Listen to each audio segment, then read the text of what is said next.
TellyCast, the TV industry news review. Hello, I'm Justin Crosby, and welcome to this week's TellyCast. On this week's show, my guests are Lucy Smith, Director of MIPTV and now MIPCOM at Reed Midem, clinical psychologist and leadership coach Merete Wedell-Wedellsborg, and wellbeing coach Tracy Forsyth. It's all coming up on this week's TellyCast.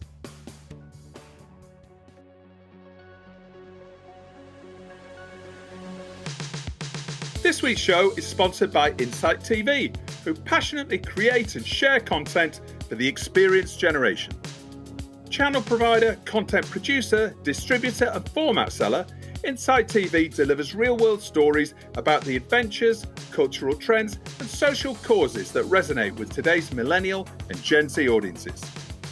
Based upon and inspired by social media trends and influencers, Insight TV operates and distributes a flagship lifestyle channel in vivid 4K UHD HDR quality to 315 million homes in 46 countries via linear cable platforms, digital smart TVs, OTT services and via watchinsight.tv. It also distributes a mobile-first short-form channel in Short, action sports channel in Trouble, science and tech channel in Wonder and a nature and wildlife channel in Wild, a co-venture with Off the Fence, to fast channels and mobile services around the world. Insight TV partners with global brands and broadcasters such as Red Bull Media House, G2 Esports, Vice Media and BT Sports to create factual series like Epic Exploring, I Am Invincible and Ultimate Goal. To find out how to do great things together with Insight TV, visit insight.tv or get in touch with the team at marketing@insight.tv. My first guest this week is Danish clinical psychologist, author and executive coach Merete Wedell-Wedellsborg. Merete recently wrote a fascinating piece for Harvard Business Review entitled How to Lead When Your Team is Exhausted and You Are Too. And I featured a link to this article a couple of weeks ago in our TellyCast Plus newsletter when Channel 4 CEO Alex Marnes cited it as the inspiration for her recent open letter to employees, which was highly praised right across the TV industry. And I thought it was a rare example of real leadership in a TV industry that's perhaps not renowned for having particularly inspirational leaders. So I'm delighted to have Merete join us to discuss this and some of the issues that the article raises. Welcome to TellyCast, Merete. Thank you so much for having me, Justin. I gather you're pretty busy supporting business leaders from a range of different sectors right now to get through this very difficult time. Yeah, that's absolutely true. This last year, actually, I've tried to sort of condense some of the ideas and thoughts that I heard leaders talk about during this pandemic and make them into a series of pieces for HBR covering the phases of this crisis. And the last one was called How to Lead When Your Team is Exhausted and You Are Too. And it turns out that quite a few leaders are feeling this issue right now. So this is, what I do 24/7 right now, coaching, advising leaders on how to cope with this pandemic. We'll put a link to the actual article in the episode description, as well as a link to your website. But looking at these different challenges that you mentioned that business leaders are facing now, how are they different now to the post-COVID wave as we nearly hit a year of lockdown? I don't think any of us will forget this first wave of COVID and how we reacted.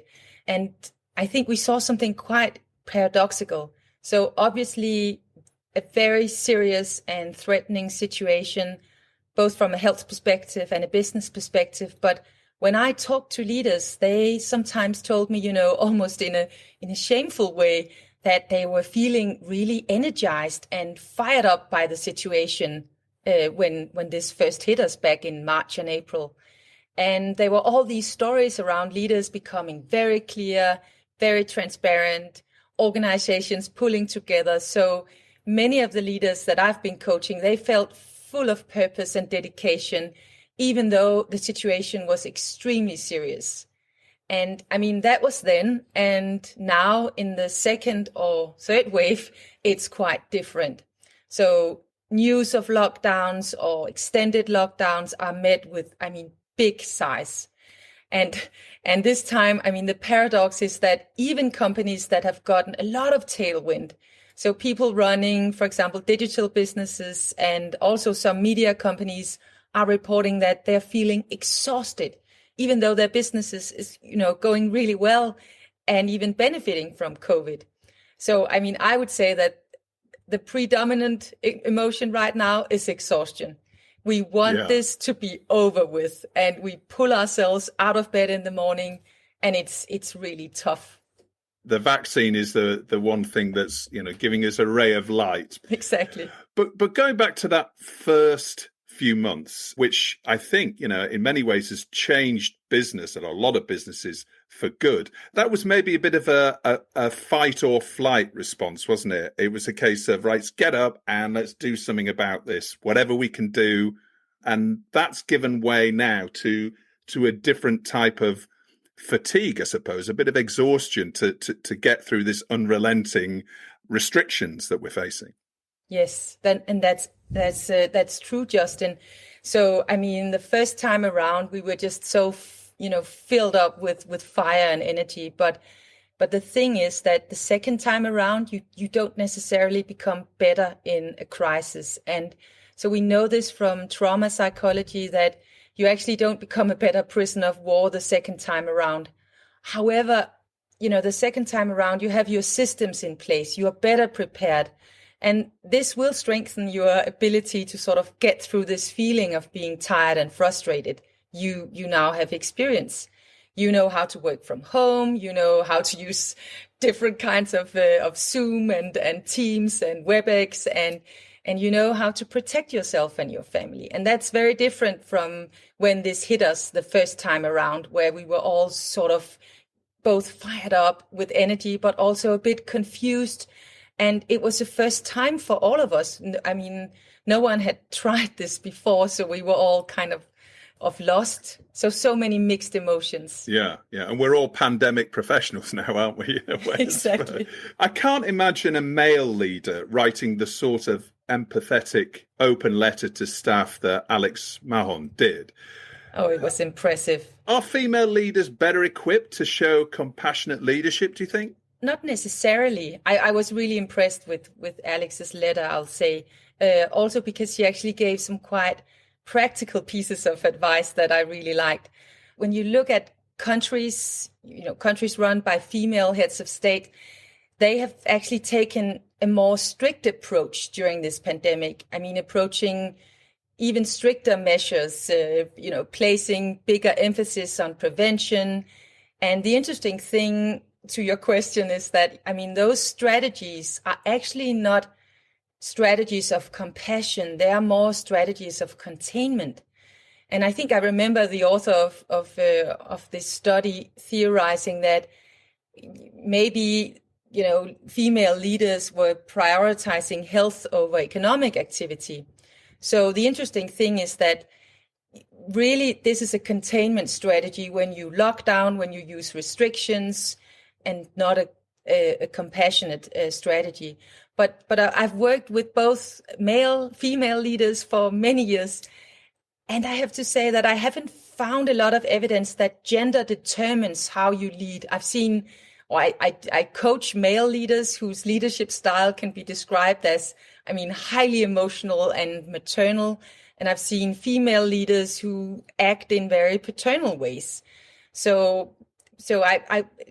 But I will say, though, that during this pandemic, we've also seen, I think, a lot of evidence of what you might call, structural sexism, right? That this pandemic, there's so many women who, are taking up the majority of the household chores, and so many women are leaving the labor market.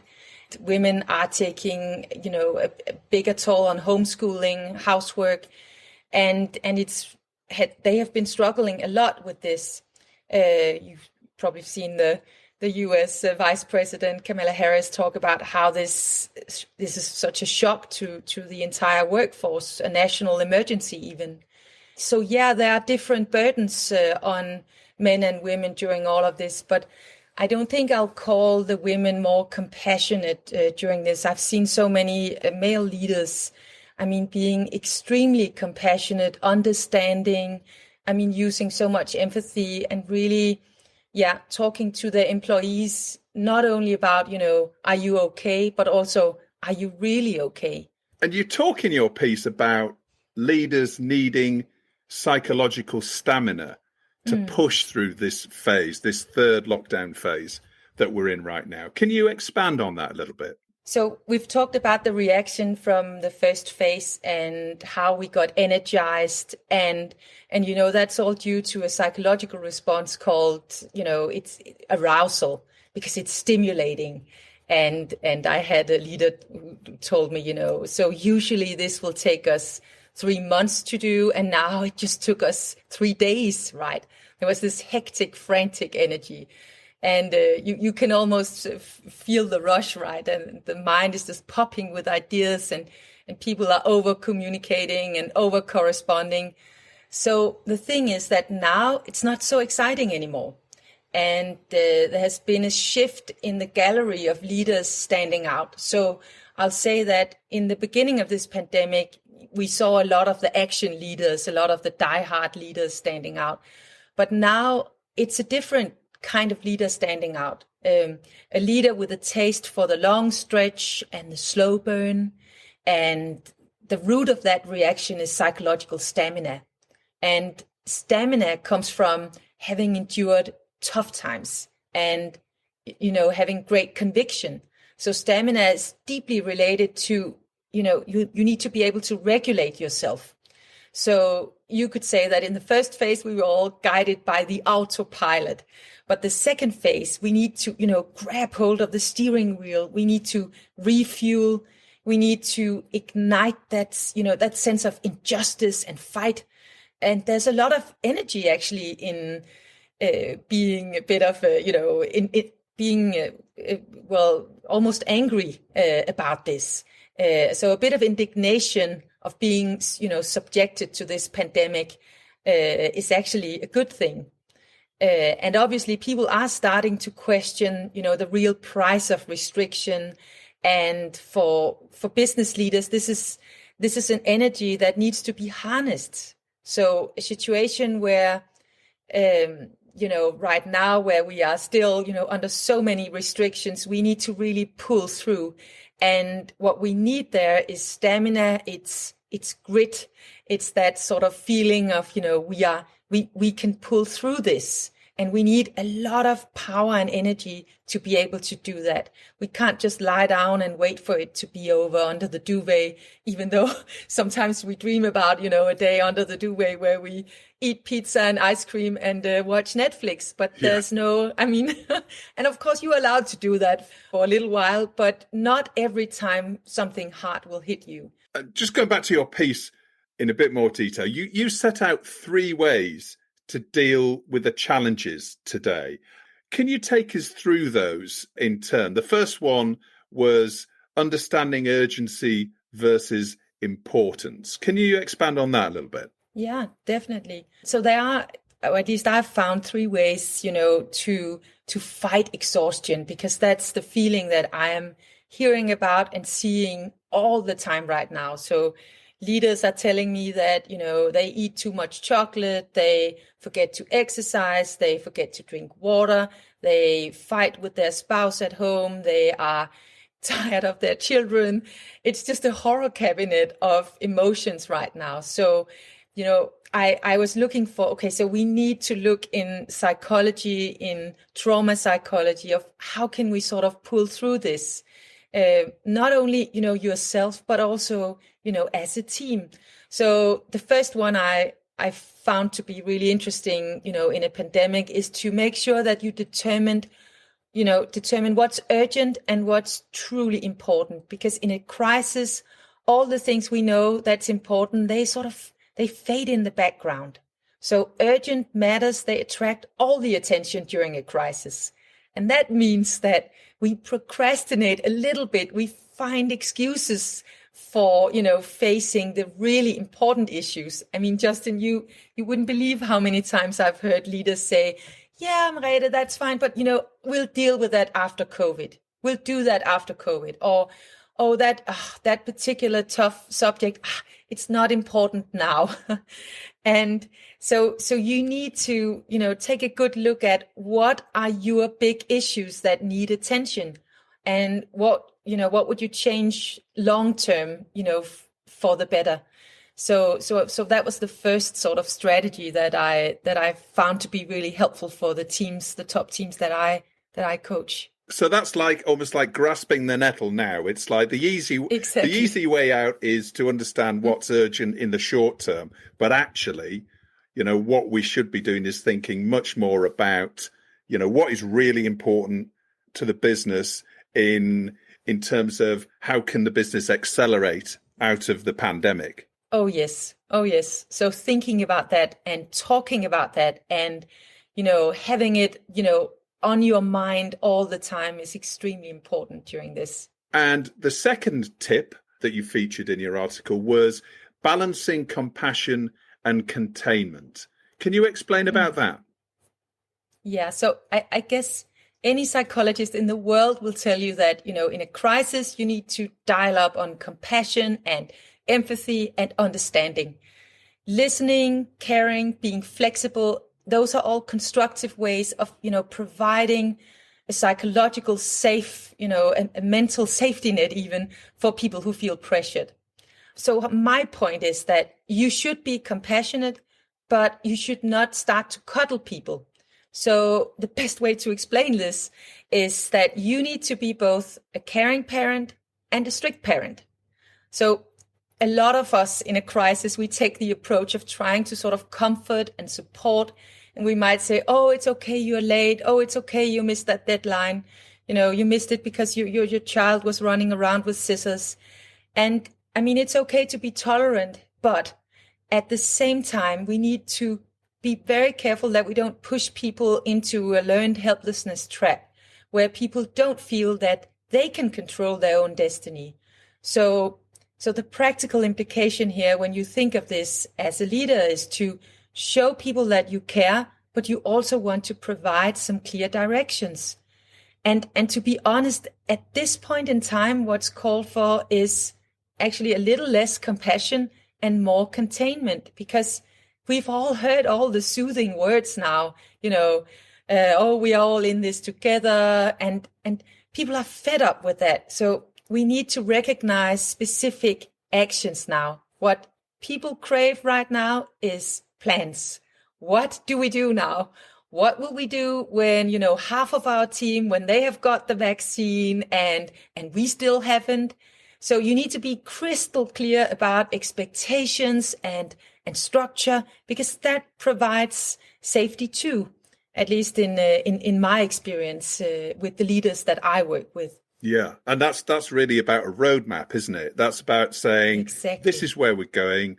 Things are changing.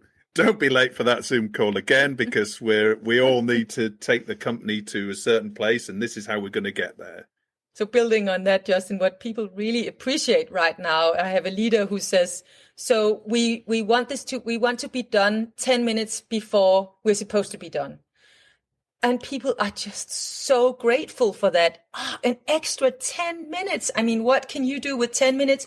You can almost do a little yoga exercise. You can pick up some fresh water. You can, maybe just give someone something to think about, or there's so much to do in those 10 minutes. So time is so important right now, that we really respect each other's time. And that, even as a small tip for a leader, that really is actually quite powerful, because not only is it energizing, but also it's allowing people a little bit of time between their meetings, because we all know that some people have got this tyranny of Zoom calls, back-to-back Zoom calls all day.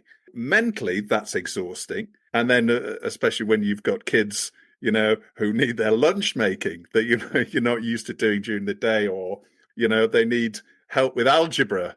Well, my kids get no help from algebra for me, I'll tell you. But No, but that's true. I mean, I had a leader the other day who we were in a team session, and then this child came in with a waterproof marker in, I mean, his entire face. And it's just, so this happens, I mean, all the time. We need to, of course, with families working from home, when you're homeschooling at the same time, it is really, really hard and stressful for them. And of course, we need to cut them some extra slack and make sure that we keep understanding, and at the same time also help them with their jobs, right? Because we don't want them to give up, and we want them to stay in this also after this pandemic. Absolutely. Well, there's a good tip for all the leaders out there. Finish your Zoom minutes 10 minutes beforehand and give everybody a bit of a break. The third point that you made in terms of dealing with the challenges today was energize everyone every day. So, I mean, at one point, I was just so surprised to see how much the burden of keeping up energy fell on the individual person. It was sort of all about find your own mental balance. What can you do to bootstrap yourself? So I found time and time again that the most effective advice is actually to try and create a culture where you also energize others. So when I learned from the Lego group that this was part of their leadership culture, I found it, very inspiring to energize everyone every day. And this sounds so easy, right? But even though, and this is a cliche that, you should put on your own oxygen mask first, it's true. And just to be really practical, Justin, so you could do this right after our conversation today. I mean, you can go out and energize 3 people around you. And I can't tell you what to do, because I'm sure you know how. It could be, giving someone some feedback. It could be, a new deadline that you're working on. It could be, that you decide, how can you make it your personal mission to energize at least 3 people. And that will have a viral effect if all of us decide to energize a few people around us every day. And I usually say to the leaders, that I work with, try to make sure that the first person you call in the morning, you want to make sure to energize them. You want, to leave them on a high from that conversation. So that's at least part of this energy. But I will also say that talking about energy and making energy flow, that there are, of course, many other ways to energize, sharing success stories, setting up competitions, dividing long-term projects into sprints, but also, to talk about exercise, to take walks together, to make sure, oh, you told me last Tuesday that you wanted to go for a run every day. Did you do it? Tell me about it. It's important as ever to find, your own sort of sanctuaries in all of this. What gives you pure joy and energy to do? Because sometimes, those things are the first things that we give up under pressure. We consider them a luxury and not a necessity. So just when we need them the most, we stop doing it. I'm too busy to go for a run. You don't know how many times I've heard that sentence recently. But it's so important for energy that we continue our exercise. And these lessons and the experiences that leaders are having right now in this, unprecedented pandemic, how do you think that is going to benefit business going forward? Once we're out of this, once we get our vaccines, and once we're out of this in the second half of, let's say, or the third quarter or fourth quarter of this year, what are the lessons do you think that leaders will have learnt from this pandemic, and how can they take that forward to a post-pandemic world? I'm very inspired by Brené Brown and her research on vulnerability and how vulnerability actually helps us perform. So I think one of the lessons that I've seen leaders really, take in is that discomfort is important, because for all of us, this pandemic, it's a first timer for all of us. So we need to be able to to take this in, to take the perspectives here, to reality check ourselves.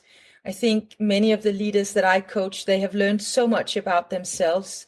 They have also learned that they are much stronger than they thought they were, that they could actually handle this. They also learned another thing, and that is that you can't do this alone. So, I mean, if you are one of those leaders that, you think that you can go in and you're just the A team and, other leaders, they need to sleep, but I don't. I mean, that's a huge mistake. So I would say that the leaders I've seen manage best during this crisis, they know when to go home and rest, or they know that, okay, so now it's time for my second in command to take over and leave me time to rest a bit and to get a bit of dinner, and then I'm ready again. Because otherwise, if you communicate all the time and if you're in the battle all the time, then you are not your best self. So you need a bit of a break. And this is something that, of course, in the military, in NATO units, this is something that we teach officers. As a business leader, I'm sure many business leaders, they haven't, tried this before, where they had to be on call 24/7. We can do this for a couple of weeks, but after that, we need to take breaks. And do you think these new behaviours that leaders are starting to apply now, and we're talking mainly about big businesses now, big media companies, do you think they're going to be better places to work after the pandemic? Oh yeah, definitely. I think so. And for many reasons, because we have all had this huge learning experience. So we've learned so many new routines. We are wiser. We know so much more about our own emotional reactions and about how others react and how different these reactions are. So what people are really craving right now in large organizations, and this is also what I hear from the media industry, is, new ideas. And hopefully when the wheels start turning again, I'm sure that, there'll be a bunch of new ideas and a bit of an explosion even, because some of us has been, we've been waiting a little bit and maybe, sitting there thinking, okay, so hopefully inspiration will come to me, but inspiration will come to all of us when we start to see our colleagues again and engage in new ways. So I'm sure there'll be many new ideas after this pandemic as well. We're all looking forward to the TV industry's roaring 20s that's hopefully coming up. Exactly. Thank you so much for taking the time to join us. Hope to speak to you again very soon. Thank you, Justin, and keep safe. My next guest on this week's TellyCast is Lucy Smith, the newly appointed Director of MIPCOM, as well as MIPTV, at Reed Midem. Welcome to TellyCast, Lucy. Hi, thank you, Justin. It's great to be here with you today. Congratulations on your new role. Well, thank you. Before I tell you about it, I just wanted to say something, actually, Justin, which was about kind of TellyCast, really. I've really started following right from the beginning, so it kind of feels like I've been able to follow the different, TV execs that you've had on the show throughout the last almost a year now. So sort of taking the temperature on people, what their feelings were about MIPTV and MIPCOM. We've been a bit on the same sort of journey, starting work from home, learning about teams, homeschooling, MIPTV being cancelled. Yeah. Goodness me. Anyway, so I just wanted to say I really appreciated going on the journey with you guys, and it's been good. Oh, that's fantastic to hear. Well, it has been a year like no other, really. This is the 46th episode. Yeah, we've been all around the world talking to lots of different execs, and hopefully we're going to go and talk to a lot more in the future. So it's fantastic looking forward now to MIPTV in the not too distant future. So before we come on to that, can you just expand a little bit on your new responsibilities in your new role? Yeah, absolutely, with pleasure. First of all, I guess I'd like to just say, I had the pleasure of working with Loreen Garrod at MIP for over 10 years. We had a great, relationship and worked very closely together. So there's a lot of things that will be, in continuity. Back to your question, I'm taking over as show director for MIPCOM as well as MIPTV. And I have to say I'm really looking forward to the challenge and the excitement that will be part of, running the world's biggest entertainment content market in Cannes. So very excited about that. And of course, we already have, an amazing team who's in place who will continue developing the shows. Now, you must have learned a lot about TV in the, I think, 15 years, is it, since you've been at Reed Midem, and in the TV division since 2009. Correct. It's a bit. Yes. Thank you for reminding me of that. I have. I've been part of the division for quite a while, and I think that's what is going to be very useful for me, is because I started off by running all of the conference and content side of the MIP markets, which was a great way to build the network and to really understand and stay informed about the industry, because as we all know. It's all about, understanding what's happening. It's about talking and listening to clients, understanding what the new needs are going to be, just to make sure that, the markets will continue to, serve the industry's needs as best, as they should.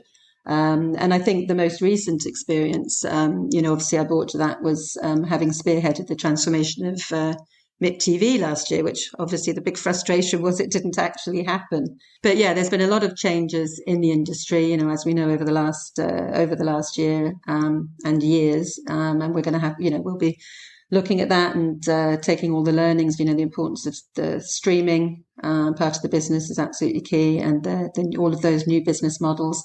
And of course, the impact of the pandemic on everything and everyone. So yeah, lots of challenges, and hopefully I'll be bringing a lot of great experience to the new role. And nothing's changed more, I suppose, than the challenges that live events have faced and markets have faced in the last year. But in terms of your approach to MIPTV and MIPCOM, how would you say it will differ from Lorene's?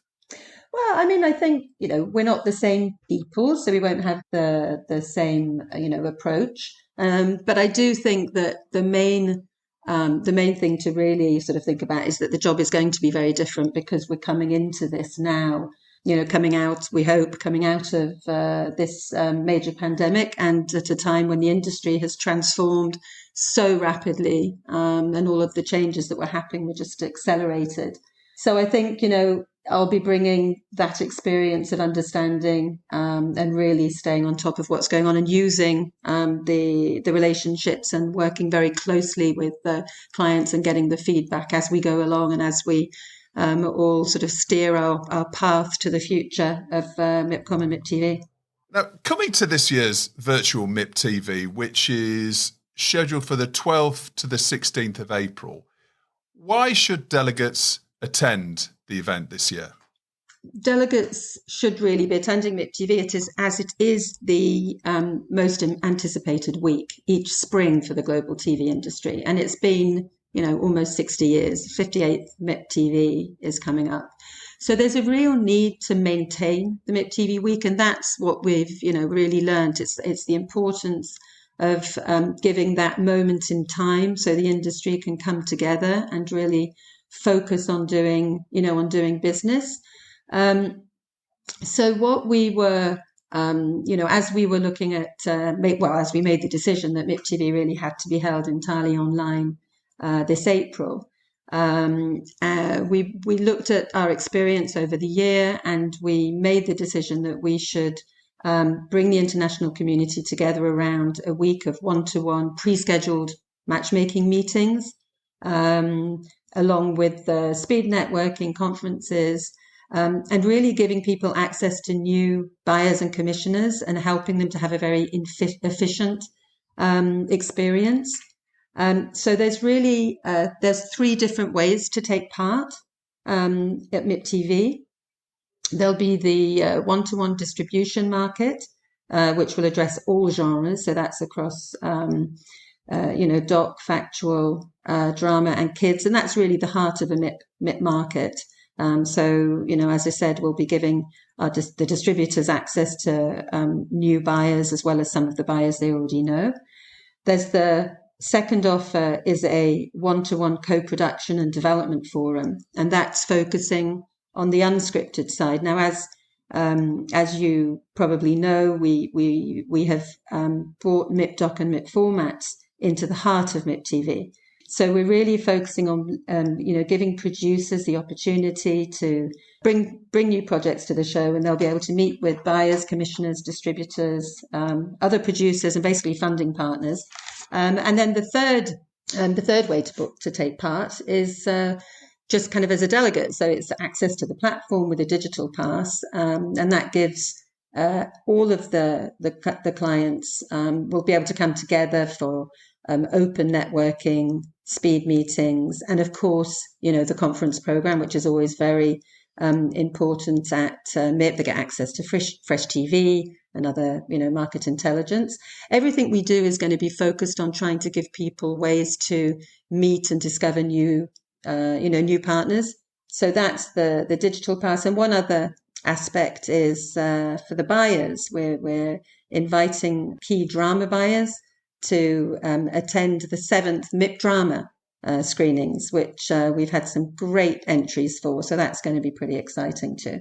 Can you take us through the highlights? Are there any exclusive news that you can give us about MIPTV this year? Yes, I can actually, which is good. We've got, there'll always be, some great highlights happening at a MIPTV event. And this year we'll be putting on the second MIP SDG Award, which is in support of the United Nations Sustainable Development Goals. We developed this actually for last MIPTV in partnership with United Nations. We've been talking to them for a long time about finding a way to help really support the Sustainable Development Goals. And this year, MIP is awarding A&E Network's president, Paul Buccieri, with the award for reducing inequality, which is the UN goal number 10. A&E has got multiple internal and external initiatives around, reducing equality, and they really have been a fantastic partner for us at the MIP Markets. We created the Women in Global Entertainment Power Lunch together, and the next MIPCOM will actually be the 10th anniversary. And we've lived some really powerful moments during those lunches that we've been lucky enough to have in Cannes for the most part with, for example, just recent events. There was the discussion with the producers and the victims of the Peabody Award-winning documentary Surviving R. Kelly. And I remember very vividly when we had Catherine Zeta-Jones come to the lunch, and it was just after the Harvey Weinstein scandal had covered the front pages, and talking very early on about the Me Too movement.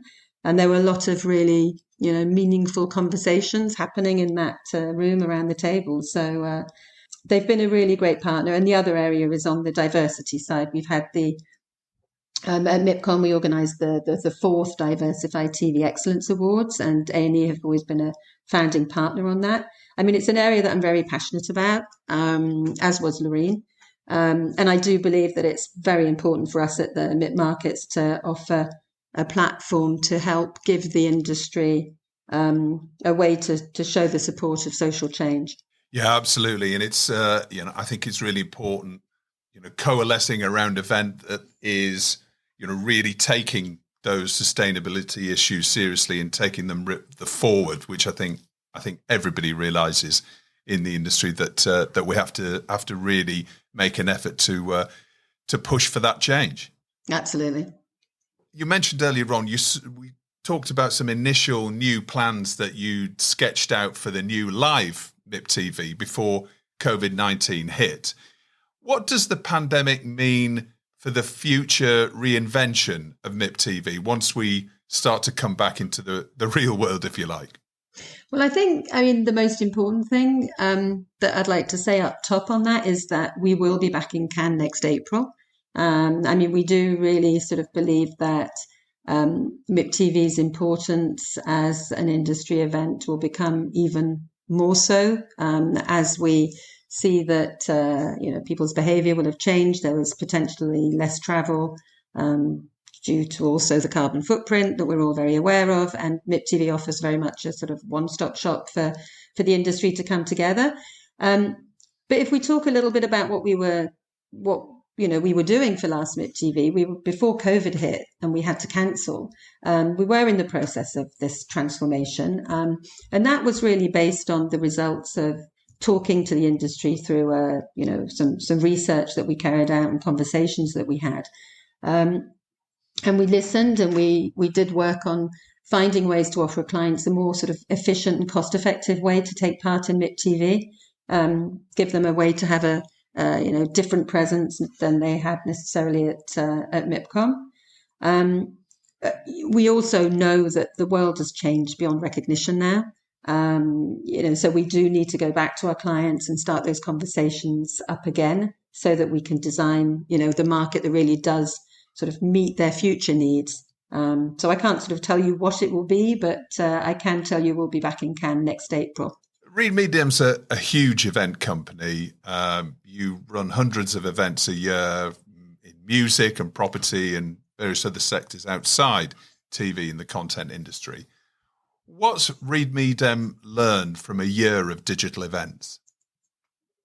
We've learned a lot. The first thing, though, I would like to say is we've learned the importance of physical markets and face-to-face and being in Cannes. I don't think I've ever heard so many people talking about, the desire for a glass of rosé in Cannes or walking along the Croisette and bumping into, people they want to meet with. But yeah, I mean, more seriously, I think we have learned a lot. We were the first to deliver, with MIPTV digital markets at scale with, 5,000 participants online at MIPTV, another 6,000 plus for MIPCOM. And now we're bringing those learnings together to MIPTV. We also ran MIP China online, which was with pre-scheduled meetings, and also MIP Cancun in November.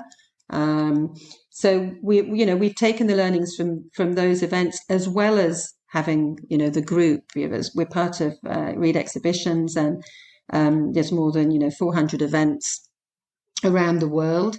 So we have a big community and we share a lot of information on the different digital initiatives, so we can use that common knowledge to improve the experience. And we do believe that digital is going to be a big part of the future alongside the physical markets, even when we do get back to more physical markets. We're investing heavily in digital as a complement to the physical markets, and all of them will be augmented digitally in some way from now on.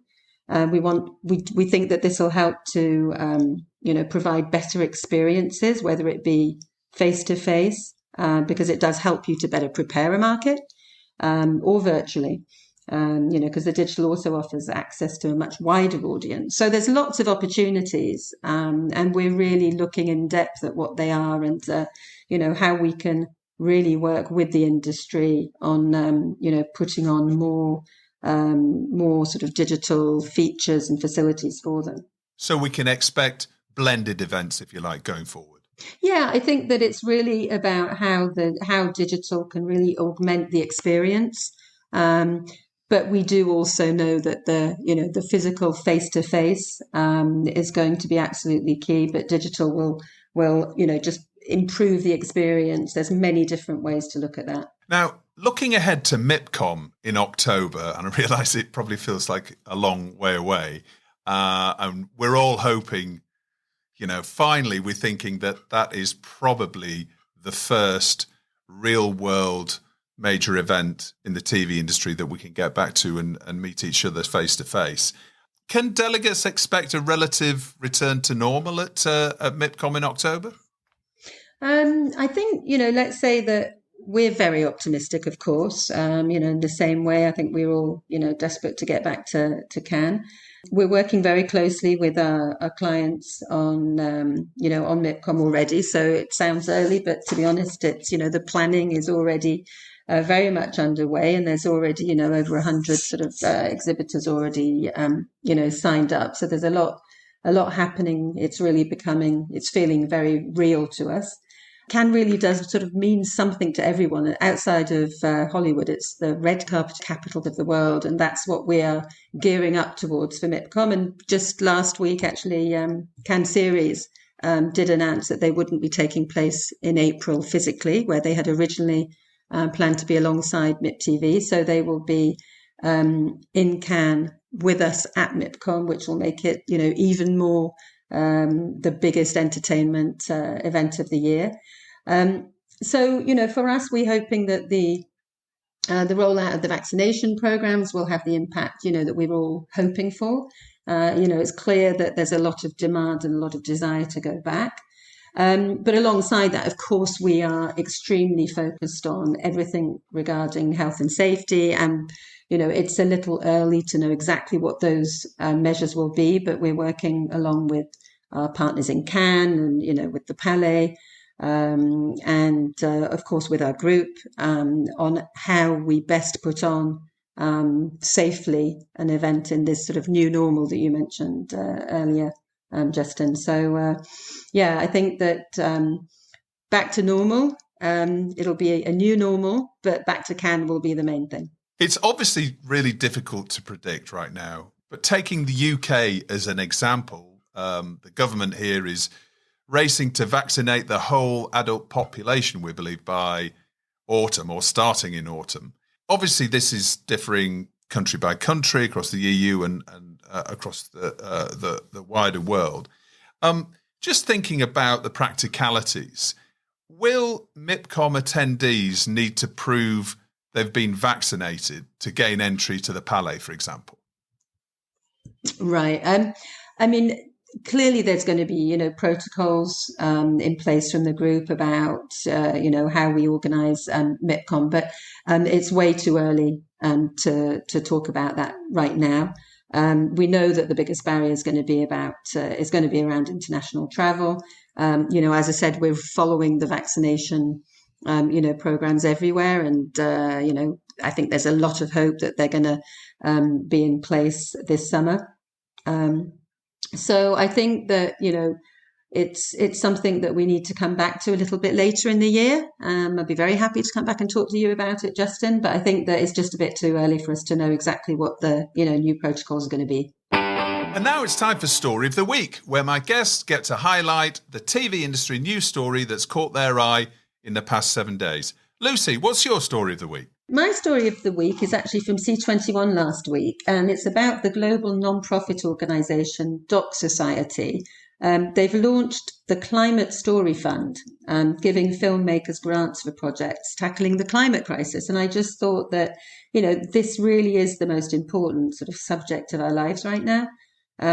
So giving creators funds and access to experts, because that's also part of this, to help them create stories to support the climate crisis. I just think that's hugely important, and it kind of struck me. Once we're actually out of what's right in front of us now, the pandemic, the real big issue is the year of Glasgow, a huge summit coming up later this year in Glasgow that's obviously going to set the agenda, hopefully, for real change around climate change for the whole world. So let's keep our fingers crossed for that. But no, that's obviously a very timely story. Yeah, no, absolutely. Every week, I ask my guests to nominate their hero of the week and who or what they want to get in the bin. Lucy, who's your hero of the week? My hero of the week is Michelle Obama. I'm a big fan of Michelle Obama, and I thought she did a lot of, great work as a first lady, and she's a real sort of inspiration. And this story is about her, with her new production company, along with Barack Obama, Higher Ground Productions. They're creating a new kids series, all going to be helping kids in healthy eating. And I thought that was, a lovely story. And so she is my hero of the week. And who or what are you telling to get in the bin? Okay, so this is a bit sort of double-edged, because I'm actually putting in the bin the Golden Globes voters for not having nominated Michaela Coel's, her and her amazing series, I May Destroy You. I thought, her series was just incredible and important, and she, absolutely deserved her place there. But I do know that they did nominate for the first time 3 female directors, which was a good thing. So I can't put them totally in the bin, but half in the bin. But yeah, disappointment about Michaela Cole. Oh yeah, absolutely. I think that seemed to be a rather large snub, and I think that everybody's been talking about that on social media over the last few days. Lucy, thank you so much for coming on TellyCast and telling us all about MIPTV and how you're going to be approaching MIPCOM later this year. I look forward to sharing a glass of rosé in the Palais with you in October. Thank you very much, Justin. I look forward to that too, and I'm sure we will. It's a date. Now, my final guest on this week's show is our regular wellbeing and career coach, Tracy Forsyth. Welcome again to the show, Tracy. Thank you, Justin. Lovely to be here. Well, it's great to have you on. This week, we're going to be talking a little about the other end. We spoke earlier on in the show about leadership, but you've seen something in the press that you wanted to share and some thoughts about maybe leadership from the other side of the fence. Yes, exactly. What I want to talk about today is how do we go about demanding with difficult, demanding bosses? And the reason that came to mind was that at the weekend, I saw a newspaper article about the Australian Open, and there's a Russian tennis player called Daniil Medvedev, and he was losing his match, and he started yelling at his coach. His coach was sitting in the box nearby.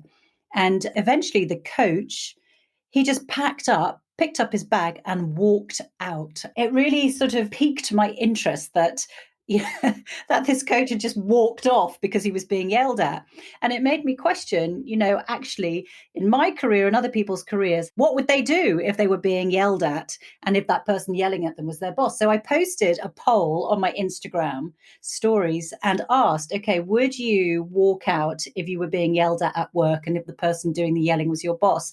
And I was so surprised because only 40% said that they would go, which meant 60% say that he would stay with the yelling boss. Wow. Yeah, so today I just wanted to focus on what to do, because I think that means to me that many people either are used to it or feel that they have no choice.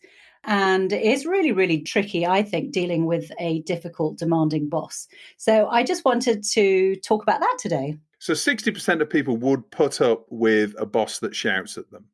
I wonder if the TV industry is, that's particularly a problem. I mean, we saw last week there was the piece about Gogglebox. I know Beck, who are now involved in that. This is all about reports of bullying behaviour on the set of Gogglebox. And I think we've heard lots of different reports over the years about similar incidents. Obviously, that's just an accusation. We don't know if that's been proven or not. But it's probably, quite a prevalent issue in such a creative industry. It's not excusing anything. It's probably in every industry. I've been working now for 30 years. And I suppose when I started, I'm not sure about yelling. Well, I did have a boss who would come out the door and yell at everybody, and nobody would bat an eyelid, certainly more in the sort of news, current affairs, that kind of area. It was less common in features and fact end. Anybody who's working in television, especially if you've worked with contributors or on-screen talent, will probably know what it's like to work with demanding talent. I think people in television are very adept at getting things done and moving around the mountain rather than trying to go through it. There are all kinds of ways that I think you can deal with it. Whether they are right or wrong, that's the discussion. So in my time, I think, when I think of the demanding bosses that I've had, some have been brilliant. They've just had high standards, et cetera, et cetera. But some, are difficult demanding bosses. So some of the ways that I thought are, well, you can become a yes man or a yes woman, so if they say jump, you say how high. But seriously, how tiring is that? The issue there is that you're just living in fear and living like a little jumping robot. In many cases, it's a matter of survival, isn't it? You have to do a job to earn money, et cetera, et cetera. So you don't always have the choice about, well, there's always a choice, but it's not an easy choice. So you could become a yes man. I mean, I think the other thing that I've tried in my day, this is with on-screen talent and bosses, is flattery. So that's not quite, I'm not sure I've gone as far as telling my boss that I thought they looked particularly beautiful or handsome that day. But certainly that that whole thing about making them think it's their idea, if it's a good idea, that is a form of sort of flattery, isn't it? If you want to get something done and you've got a difficult boss, there are ways and means of making them think it's their idea. So suddenly they like the idea. That's called managing upwards, I think, isn't it? That's managing upwards. Okay. So that might be more common than I think. The other thing that I learned pretty early on, that when it came to on-screen talent, and I guess the sort of bosses or people above me, was that it pays to make them look good. So for example, there was a presenter that I worked with who was very, very heavily involved in the scripting of the series. And you had to go and see this presenter before you went out and shot your item. And this presenter would go through your script, there were bits in the studio, there were bits on location. And I soon learned that if I was giving all the best lines to the presenter on location rather than this presenter in studio, there would be a big red line through it. So I quickly learned to give all the best lines, the best punchline, the juiciest stuff to the main presenter who was going to be in the studio, because, of course, they wanted to look good. They wanted to have the best lines. And, it was not a bad idea because it meant that your stuff got kept in. And to be fair, this presenter was very, very good at what they did. And they probably did have a greater impact if they got the best or the juiciest bits. So that's one thing, is just make sure. And that goes for all your bosses. If you're helping them with a big presentation or you're feeding into a big piece of work, it's like it is in your interest if they also look good. Hopefully you will work with a boss who is generous of spirit, who also credits you for your work. It isn't a boss that shouts and behaves poorly like that. Isn't that a sign of weakness, though? Listen, nowadays it's completely unacceptable. And if it's still going on, there are going to be many more people agreeing with you that that's not the way it should be. Again, 30 years ago, I think nobody would have batted an eyelid. But the other thing I think on that point, is I think you raise a good point there, Justin, because often it's not personal to you. It may be the situation and their frustration coming out rather than anything to do with you. And obviously a good way of sensing that is that you won't be the only one that they're behaving badly to, right? So, if you can, it's very difficult when you're in there and that, the abuse of power, and if somebody's very high up and you're very low down, etc., it's very difficult to have that perspective. But if possible, try not to take it personally and think, well, is it more about them, probably, than it is about me?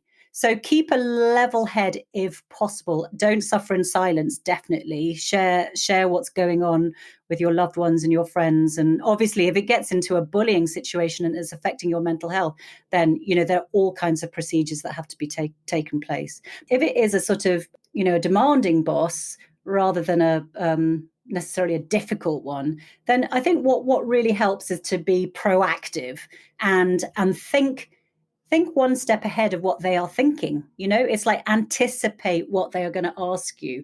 Stay one step ahead. So that old saying, don't bring me problems, bring me solutions. It is true. It's tempting when you're trying to figure something out, and I've been guilty of it, is going to my bosses in the past going, well, this is the situation and I've done this and I've done that and I've tried this, but only for them to say, well, so what's the answer then? What's your solution? So always think solutions rather than problems. And when I was having to present to the board big official business cases, the advice top down was always come to us with options and a recommendation. Your boss may well want you to do all the legwork and all the thinking. That's why you're there. And come up with the different options, the sort of pros and cons, and what you think is the best way forward. They may not go with that recommendation, but at least they will see the thinking and the reasoning easily laid out. And so sort of like, I guess that's sort of top-down thinking, is think of it from their point of view. And also, what I think is a really good thing is if you are a line manager yourself and you complain about the people who report to you because they are bringing you problems, not solutions, et cetera, just ask yourself, am I guilty of that at all? I know I have been in the past. I guess my penultimate point is to remember you are there to do a job. You have been hired for your expertise, which your boss doesn't necessarily have. So they may need you as much as you need them. So there should be, I don't care what kind of the hierarchy is, there should be a mutual respect there. Productions, for example, wouldn't happen without the runner. It wouldn't happen without the floor manager. It wouldn't happen. It doesn't matter what role you're in. You are there to do a particular role. And even though somebody might be the boss, their job is to be a good boss and to have a clarity of vision and a clarity of strategy and to make sure it all happens. Your job is to do your thing. So even though they may be more experienced than you and on a different level to you, there should be that mutual respect that you are there to do your jobs. And my last point is really to know your line in the sand. What is your walk away point? It's like that coach in the Open. It's like he obviously felt that his tennis star, whatever, had crossed a line. He simply packed up his bags and then he left. So it's not an easy choice to make often, if you're there because you want the experience or you need the paycheck, etc., but know your line in the sand. And obviously, if it is something that you would classify as bullying, that's a whole different conversation. So this is what we've talked about today is really if you've got a demanding, difficult boss, not necessarily a bully. If it's a bully, then that's a whole different conversation. It's perhaps more difficult for freelancers as well, particularly in the current climate, isn't it? When to draw that line in the sand when you may be throwing away a week's worth of work. It's definitely not easy. And I've worked most of my life as a freelancer and then in a big corporate. And it is not easy because you are living from job to job. I think in television, whatever, there are now, unfortunately, starting to be companies that are known as not good places to work, or there are certainly becoming people who are being exposed as bad bosses, etc., which is great, isn't it? And yeah, it is. It's not great that they're there, but it's great that people are kind of forewarned. It's not an easy choice to make. It's make sure that you are making a conscious choice about taking on a role like that. And I think it's always that kind of thing, like, what is your line in the sand? You have to be, to thine own self be true. It's not always an easy choice. Speaking personally, I've done it a couple of times in the sense that I've resigned a client because of how they've behaved on the phone, particularly shouting, actually. Yeah, it's something that you never want to turn down business, but actually when you do it, you do feel a lot better actually for it, even though there might be a bit of short-term pain, but actually in the long term, you can look at yourself and say, actually, I'm really glad I did that and I feel good about myself. Yes, and I think that's right. I think it's like, if you make a choice, what does it cost you? What does it cost you? What is is the monetary gain worth the whatever the emotional toll or the just the misery of actually doing the job? What are your options? And be true to yourself. It feels to me like a bit of a hangover, really, from the 80s and 90s, and and the last decade as well. And hopefully, a lot of these bosses who felt that they could behave however they wanted, maybe they are starting to be retired over the next few years, and this is going to be part of the leveling up that we're hopefully going to see. I think some of those people may not be self-aware enough to know that they are being like that. Maybe that's letting them off the hook. But I think if they've grown up in those environments, they just think that's what leadership is, and it's not. Tracy, thanks so much again for coming on the show. And we'll put a link to Fast Track to Fearless in the episode description, where everybody can find out a lot more about your training and leadership courses. Brilliant. Thank you, Justin. Well, we've reached the end of another week's show. As always, thanks for listening. Don't forget to rate and subscribe to TellyCast and share it with friends and colleagues. This week's show is sponsored by MIPTV, who passionately create and share content for the experienced generation. Channel provider, content producer, distributor and format seller, MIPTV delivers real-world stories about the adventures, cultural trends and social causes that resonate with today's millennial and Gen Z audiences. Based upon and inspired by social media trends and influencers, MIPTV operates and distributes a flagship lifestyle channel in vivid 4K UHD HDR quality to 315 million homes in 46 countries via linear cable platforms, digital smart TVs, OTT services and via watchinsight.tv. It also distributes a mobile-first short-form channel in Short, action sports channel in Trouble, science and tech channel in Wonder, and a nature and wildlife channel in Wild, a co-venture with Off the Fence, to fast channels and mobile services around the world. Insight TV partners with global brands and broadcasters such as Red Bull Media House, G2 Esports, Vice Media and BT Sports to create factual series like Epic Exploring, I Am Invincible and Ultimate Goal. To find out how to do great things together with Insight TV, visit insight.tv or get in touch with the team at marketing@insight.tv.